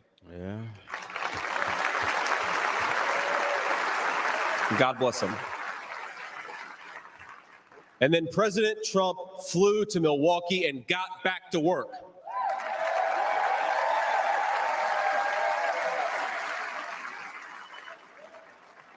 Now that's the man I've gotten to know personally over the last few years. He is tough, and he is, but he cares about people. He can stand defiant against an assassin one moment and call for national healing the next. He is a beloved father and grandfather, and of course, a once-in-a-generation business leader. He's the man who is feared by America's adversaries, but 2 nights ago, and I'll share a moment, said goodnight to his 2 boys, told them he loved them, and made sure to give each of them a kiss on the cheek. And I will say, Don and Eric squirmed the same way my 4-year-old does when his daddy tries to give him a kiss on the cheek. Sorry, guys. A little of that. Yeah. It's okay. It's okay.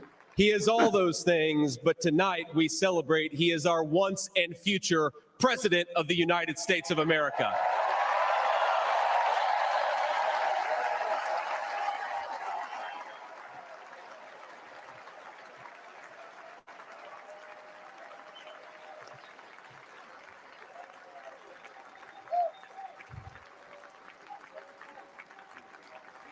Now, I want to respond to his call for unity myself. We have a big tent in this party on everything from national security to economic policy. But my message to you, my fellow Republicans, is we love this country and we are united to win.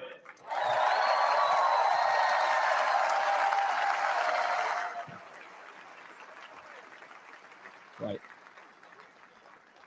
Now, I think our disagreements actually make us stronger. That's what I've learned in my time in the United States Senate, where sometimes I persuade my colleagues and sometimes they persuade me.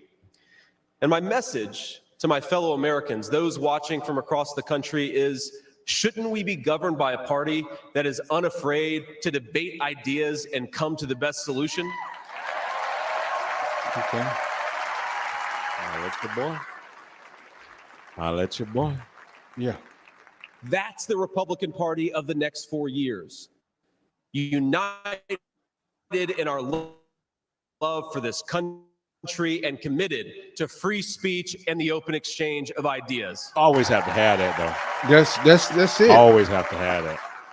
Yes, that's the fabric. Yeah. And so tonight, Mr. Chairman, I stand here humbled, and I'm overwhelmed with gratitude to say I officially accept your nomination to be Vice President of the United States. Listen to him. It's on record. I accept. Yeah.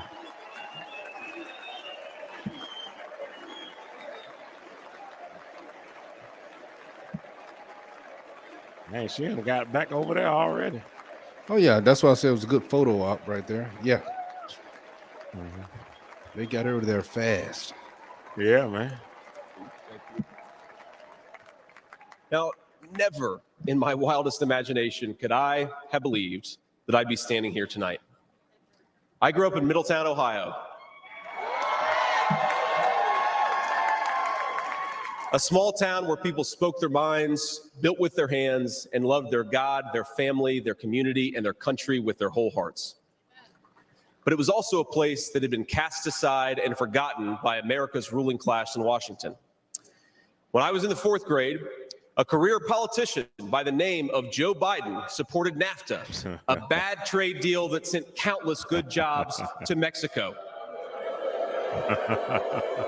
Wow. When I was a sophomore in high school, that same career politician named Joe Biden gave China a sweetheart trade deal that destroyed even more good American middle-class manufacturing jobs.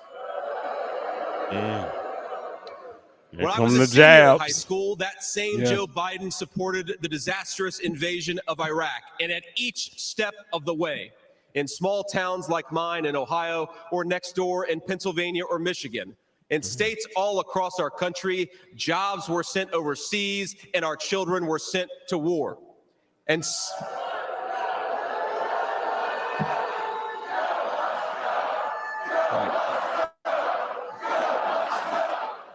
Joe must go. Yeah. Yeah. Okay. I agree. Okay. I would think so. And somehow, I would think so. a real estate developer from New York City by the name of Donald J. Trump was right on all of these issues while Biden was wrong.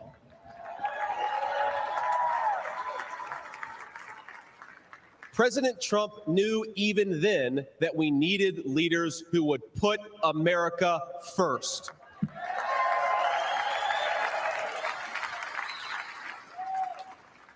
Now, thanks to these policies that Biden and other out-of-touch politicians in Washington gave us, our country was flooded with cheap Chinese goods, with cheap foreign labor, and in the decades to come, deadly Chinese fentanyl.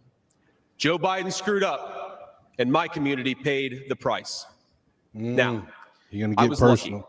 Yeah. Despite the closing Know it. factories and the growing addiction in towns like mine, in my life, I had a guardian angel by my side. She was an old woman who could barely walk, but she was tough as nails. I called her Mamaw, the name we hillbillies gave to our grandmothers.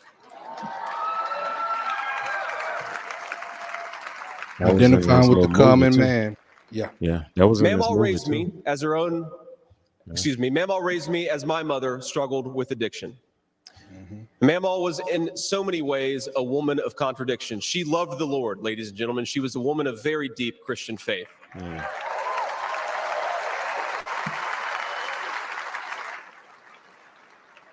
But she also loved the F word. Yeah, I knew it was gonna be the word. Hey, come on, let's go. You couldn't up. She You makes couldn't it up. Let's flush. go. Yeah. Now, she once told me when she found out that I was spending too much time with a local kid who was known for dealing drugs, that if I ever hung out with that kid again, she would run him over with her car.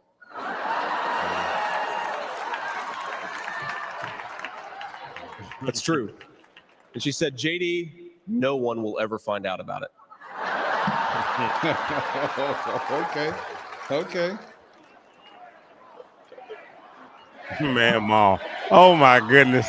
Mamaw, that you ain't never heard that in the country, you know? Yeah, Mamaw. Yeah, but we didn't say that. Did you say that? Oh no. Now, thanks to that Mamaw, things worked out for me. After 9/11, I did what thousands of other young men my age did in that time of soaring patriotism and love of country. I enlisted in the United States Marines. There you All go. right. There you go. That's what I'm talking about. Let's go. Get it. Devil dogs. Hey, baby. Semper Fi to my fellow Marines. Now, I left the Marines after 4 years and went to the Ohio State University. Oh, that's what they say.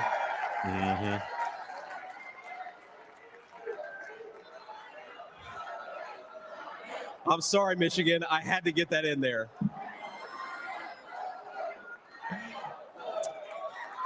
Man, went to Yale or something like that. Yeah, probably graduate school, but he's having a little bit of fun up there. We've He's had been enough himself. political violence. Now, after Ohio State, I went to Yale Law School where I met my beautiful wife.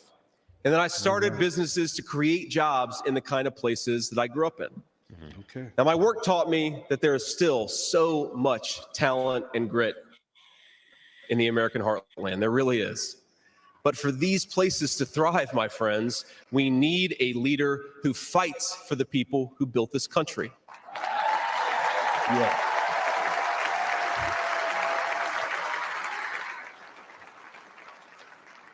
We need a leader who's not in the pocket of big business, but answers to the working man, union and non-union alike. Okay. That sounds good. That sounds good. Yeah. A leader who won't sell out to multinational corporations, but will stand up for American companies and American industry.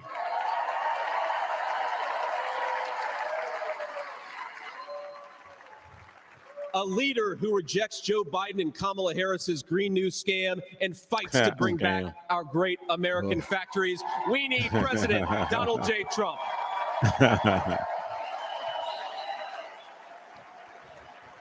Green New scam.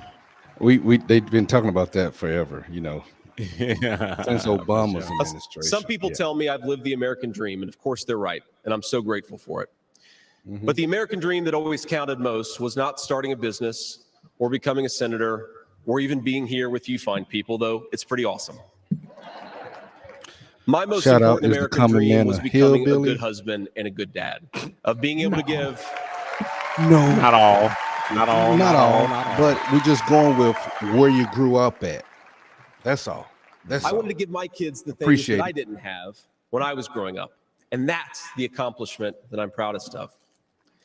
That tonight, I'm joined by my beautiful wife, Usha, an incredible lawyer and a better mom, and our three beautiful kids, Ewan, who's 7, Vivek, who's 4, and Mirabelle, who's 2. Now, they're back at the hotel, and kids, if you're watching, Daddy loves you very much, but get your butts in bed. It's 10 o'clock. But my friends, things did not work out well for a lot of kids I grew up with. Every now and then, I will get a call from a relative back home who asks, "Did you know so-and-so?" And I'll remember a face from years ago, and then I'll hear they died of an overdose. As always, America's ruling class wrote the checks. Communities like mine paid the price. For decades, that divide between the few with their power and comfort in Washington and the rest of us only widened. From Iraq to Afghanistan, from the financial crisis to the Great Recession, from open borders to stagnating wages, the people who govern this country have failed and failed again.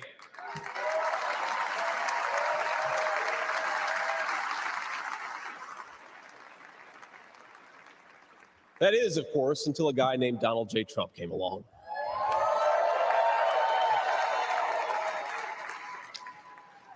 President Trump represents America's last best hope to restore what, if lost, may never be found again. A country where a working class boy born far from the halls of power can stand on this stage as the next vice president of the United States of America. Okay. Let's go.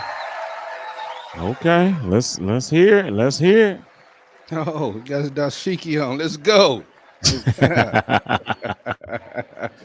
JD. James David. Let's go. But my fellow Americans here in this stage and watching at home, this moment is not about me. It's about all of us. And it's about who we're fighting for. It's about the auto worker in Michigan wondering why out-of-touch politicians are destroying their jobs. It's about the factory worker in Wisconsin who makes things with their hands and is proud of American craftsmanship.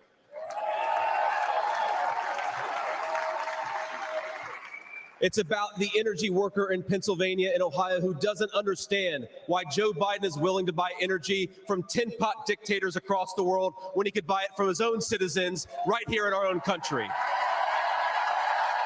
Green New Deal. Come on. Green New Deal.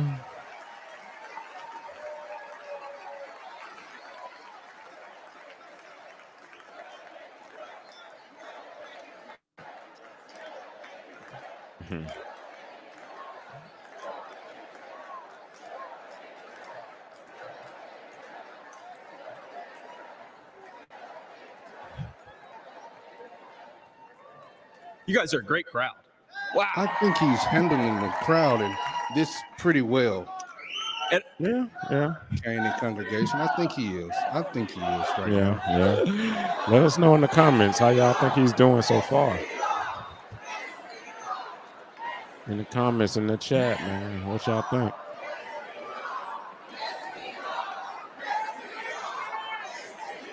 Oh, JD. Yeah, I think he's handling it well right now.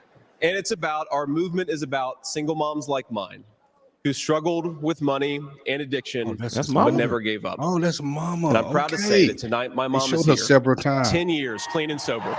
Amen. Clean and sober. Look They at showed her. her several Look at times. her. Let's go. You Look gotta at be her. proud of her son. Look at her. Come on now. And people, if you don't I like would never that, I thought mean, you would have come got on. here, son. Let's go. Oh my goodness. That's my boy. That's my Look at yeah. her. Let's go. Come on. Let's go. Hey, baby. Hey, Good show. Look at her. we support that. Yes. She talking about him right now. I ain't know mama was there. Oh my goodness. They showed her several times. We didn't know who she was. Yes. Yeah.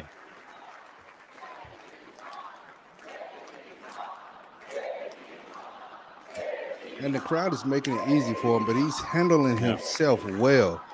Congregation, what do you think? Yeah.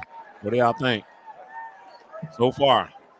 And you know, Mom, I was thinking it'll be 10 years officially in January of 2025. And if President Trump's okay with it, let's have the celebration in the White House. Hey, oh 10 man. years. Come on. Let's go. That's what I'm talking about. Come on. 10 years sober, buddy. Hey. Hey. You can do it too, people. Let's go. If you're struggling with anything, let's and our go. movement, ladies and gentlemen, it's about grandparents all across this country who are living on Social Security and raising grandchildren they didn't expect to raise. And while we're on the topic of grandparents, let me tell you another Mamaw story. Now, my Mamaw died shortly before I left for Iraq in 2005. And when we went through her things, we found 19 loaded handguns. They were... Grandma was a gangster. What? Hey. Yeah. 19? Where they get all this from? Hey, it's in the mountains. Let's go. Now, the thing is, they were stashed all over her house, under her bed, in her closet, in the silverware drawer. And we wondered what was going on. And it occurred to us that towards the end of her life, Mamaw couldn't get around so well. And so this frail old woman made sure that no matter where she was within arm's length of whatever she needed to protect her family. Let's go. That's who we fight for. That's American Let's spirit. go. You said I'm in arm's length. Yeah, no. The silverware drawer? That's crazy.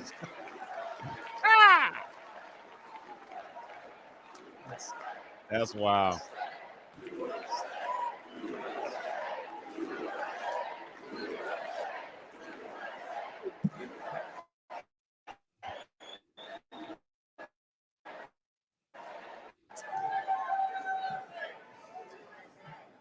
Politician in Washington for longer than I've been alive. 39 years old. Kamala Harris is not much further behind. For half a century, he's been the champion of every major policy initiative to make America weaker and poorer. And in 4 short years, Donald Trump reversed decades of betrayals inflicted by Joe Biden and the rest of the corrupt Washington insiders.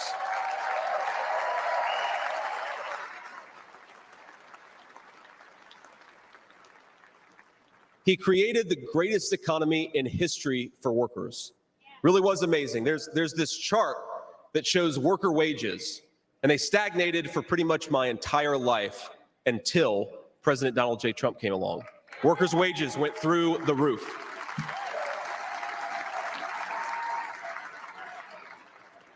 And just imagine what he's going to do when we give him 4 more years.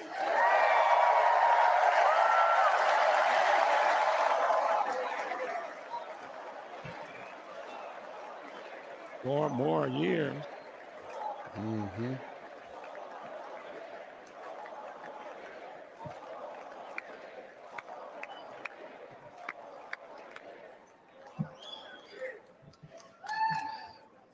Months ago, I heard some young family member observe that their parents' generation, the baby boomers, could afford to buy a home when they first entered the workforce.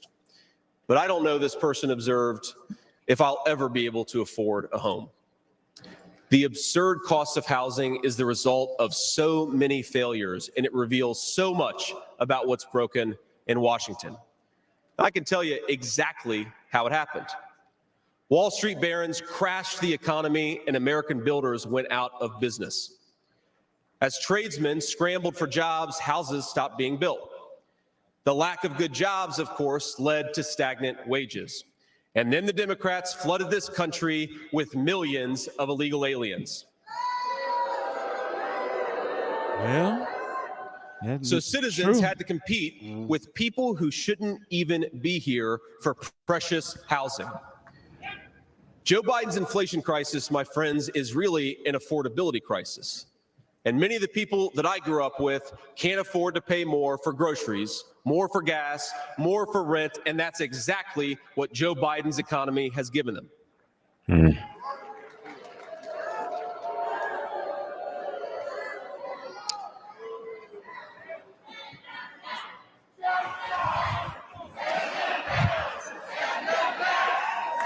What do you say? Send them back? Send them back? Yeah, you're going to have to shut them down just a little bit so we can keep the speech going. Dreams were shattered, and China and the cartels sent fentanyl across the border, adding addiction to the heartache. True. But ladies and gentlemen, that is not the end of our story. Come on. We've heard about villains and their victims. I've talked a lot about that, but let me tell you about the future. President Trump's vision is so simple and yet so powerful. We're done, ladies and gentlemen, catering to Wall Street. We'll commit to the working man. Let's go. Okay. Let's go. Come on.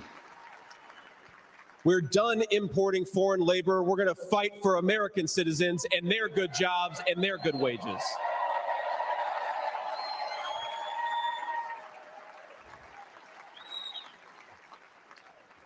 We're done buying energy from countries that hate us. We're going to get it right here from American workers in Pennsylvania, let's open it back and up. Ohio, and across the country. You should. Yes, let's open it back up.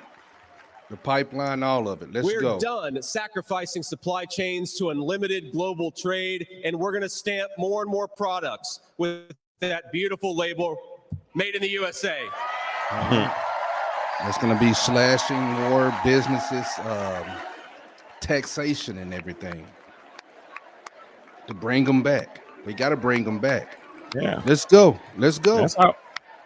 But that's for the economy, man. You got to keep it here local. We're going to build factories again, put people to work making real products for American families made with the hands of American workers. Yes. Together, we will protect the wages of American workers and stop the Chinese Communist Party from building their middle class on the backs of American citizens.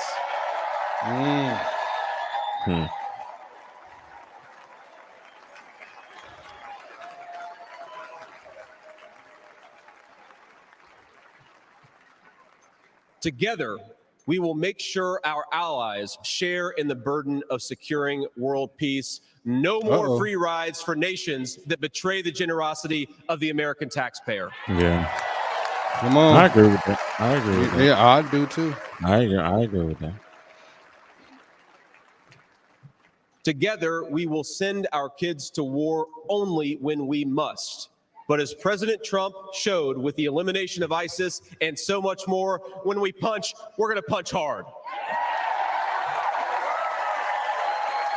Well, like old Trump ready to go to the house. Yeah, he been like, up. man. Yeah, he been Together, up too long. we will put the citizens of America first, whatever the color of their skin. 30 more we minutes. will, in Okay, short, that's it. make America great again. He like, JD, I need you to hurry this thing up. It's time for a snack, okay? Yeah. Man, You know, one of the things that you hear people say sometimes is that America is an idea. And to be clear, America was indeed founded on brilliant ideas like the rule of law and religious liberty, things written into the fabric of our Constitution and our nation. But America is not just an idea. It is a group of people with a shared history and a common future. It is, in short, a nation. Now, it is part of that tradition, of course, that we welcome newcomers. But when we allow newcomers into our American family, we allow them on our terms. You say don't change to adapt. Let's go. That's the way we preserve the continuity of this project from 250 years past to hopefully 250 years in the future.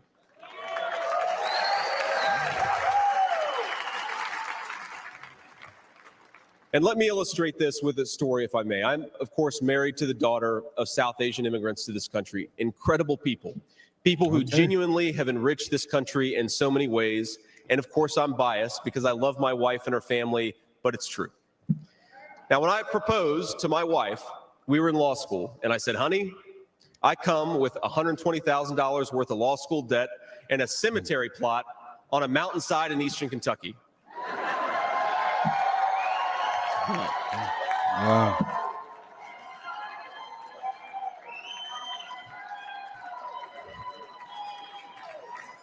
And I guess standing here tonight, it's just gotten weirder and weirder, honey. But that's what she was getting. Now, that cemetery plot in eastern Kentucky is near my family's ancestral home. And like a lot of people, we came from the mountains of Appalachia into the factories of Ohio, Pennsylvania, Michigan, and Wisconsin.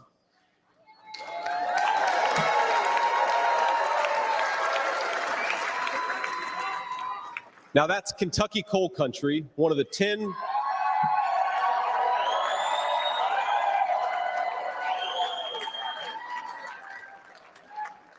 Now, it's one of the 10 poorest counties in the entire United States of America.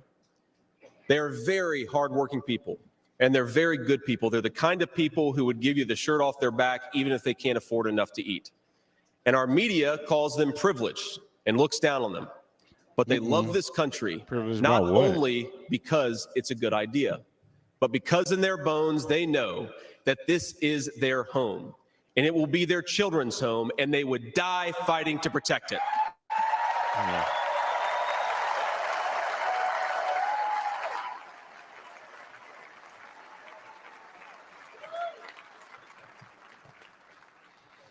That is the source of America's greatness.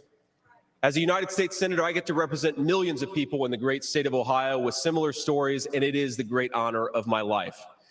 Now, in that cemetery, there are people who were born around the time of the Civil War. And if, as I hope, my wife and I are eventually laid to rest there, and our kids follow us, there will be 7 generations just in that small mountain cemetery plot in eastern Kentucky. 7 generations of people who have fought for this country, who have built this country, who have made things in this country, and who would fight and die to protect this country if they were asked to.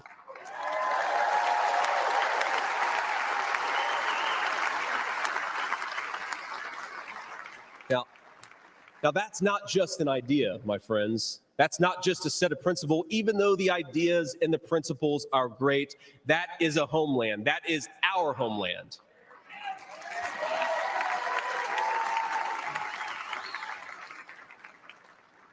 People will not fight for abstractions, but they will fight for their home.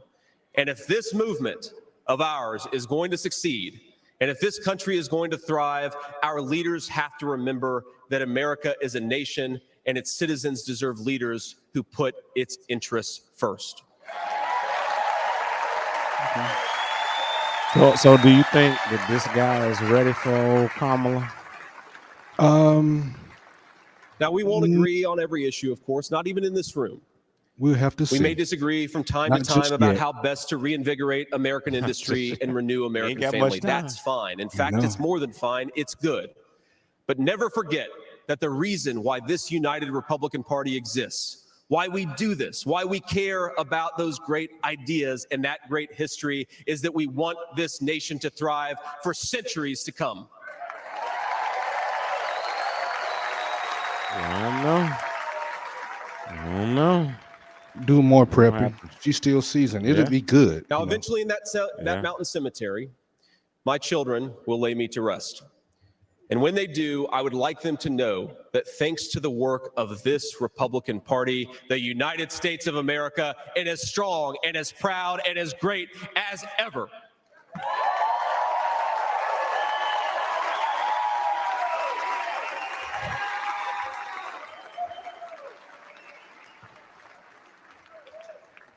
That is who we serve, my friends. That is who we fight for. And the only thing that we need to do right now, the most important thing that we can do for those people, for that American nation that we all love, is to re-elect Donald J. Trump, President of the United States. Hey. Donald's like, man, you about done? Yeah. Donald's like, man. He didn't want to keep getting up, but it's going to be interesting to Like- see how he closes. Yeah. You I know. think he about to close now. I think he get Yeah, at that it's- point. It's time. Yeah. Yeah, it's about that time.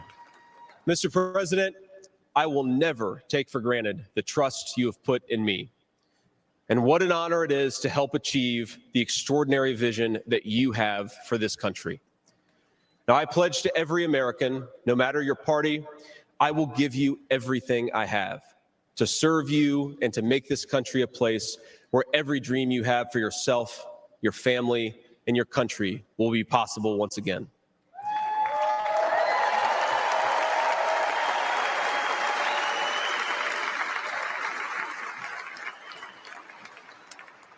And I promise you one more thing. To the people of Middletown, Ohio, and all the forgotten communities in Michigan, Wisconsin, Pennsylvania, and Ohio, and every corner of our nation, I promise you this: I will be a vice president who never forgets where he came from. I like that statement. You know, Oh, wait. IO. OJD. Mm-hmm. I think he did good focusing. He talked a lot about Trump, you know, and everything. And every single day just for a the little next bit 4 about years, when I himself. walk into that White House to help President Trump, I will be doing it for you, for your family, for your future, and for this great country. Thank you. God bless all of you. Okay. God bless our great country. Yeah.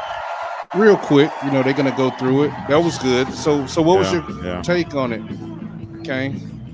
I think it was safe. Yeah. Okay. In a way, yeah. like Oh, I mean, little go things ahead. here and there to fire them up or whatever. Hold on, I'm gonna turn it down just a little bit. But just to fire up the crowd, fire up everybody that's listening, which is, you know, watching now or whatever. But I don't know. JD Vance, the 39-year-old senator from Ohio. Kamala, she gonna come. Yeah, but it's You know, rapid come fire. for him. She's Yeah, a professional. she's gonna come for him. Yeah. Oh yeah, yeah. She because He's the crowd was professional. He's engaged. professional He's now. professional too, but she's been in way more debates on a national scale for running for president. Not saying her campaign. Yeah. She's seasoned, run I guess you would well, say. but she is very seasoned. Yeah, even running for was he the governor over there or state's attorneys, something on the West Coast. But she has, I'll say, her debating skills, you know, the rapid fire. You know, he was just basically, you know, telling a story, and he got a lot of support. Didn't have to work the crowd as much. Some people won't understand the Michigan and Ohio, you know, just the college and They won't everything. You know, know, he was yeah. like, y'all gonna have to slow down a little bit, you know. So it was very nice, but he was engaged. He did seem a little he could identify with the common person. I do believe that he, just like that small town, you know, he says out in Ohio, that he will pay attention to other towns like that. And you know, we know when drugs, especially I'm a small town in in Alabama, drugs can really impact everybody around. So I think he will do that. And, he got that personal store with his mom's and everything. That was very, very good. So I think it was safe and it was sound, but it'll be very interesting to see when he's on the stage with some opposition. When Kamala. When there's a little challenge.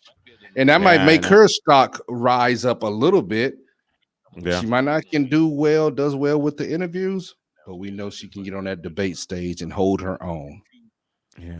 So it'd be good. I'm curious. Congregation, in the comments, man, in the chat, man, jump in there. What do y'all think about, first speech? Nominee, VP nominee, JD Vance. What do y'all think? Well, he kept it safe. Safe. How do y'all feel? You feel like, he spoke word that kind of move you a little bit? Because we are, I guess, in the next, shortly. I don't know when, it hasn't been scheduled, but he will be going up against Kamala in a debate. Kamala Harris, VP. So I'm curious, and how that will turn out. What do y'all think? In the comments, let us know. And Kane, he did take a couple of shots, at President Biden, and the whole administration over there. He did, and well for this rights, of course. So you have to. Yeah. You have to.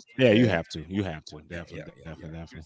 Okay. All right. Well, look, we're gonna go ahead and close this out.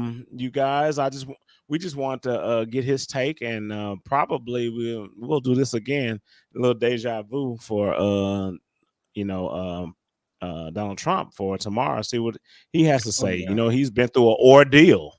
Yes. You know what I'm saying? So yes. I'm curious in what he has to say. He's been selected as the nominee for the Republican Party. So let's see what he has to say. What's the temperature? Because they say bring down the temperature as far as in these political jabs and things of that nature. So let's see how he goes. Does he bring the temperature down and kind of bring everybody together, or does he just kind of fire up everybody too at the same time? I don't know. Yeah. Interesting. That's how I see it too. And my last thing, Kane, just a shout out to all the meemaws out there and Paul, all the grandparents that's now you're re-raising kids. You're raising your kids. I like that he hit on that because that happens so much around America. That's true. That's true. So shout out. Definitely. All right, you guys, man, we're going to close this session, but we'll be back, let y'all know, let y'all see, and have y'all opinion too. And that's the uncomfortable truth. Hey, baby. Roger that. Do something. I mean, find something and do something. You know what I mean? Yeah. But that's what it is.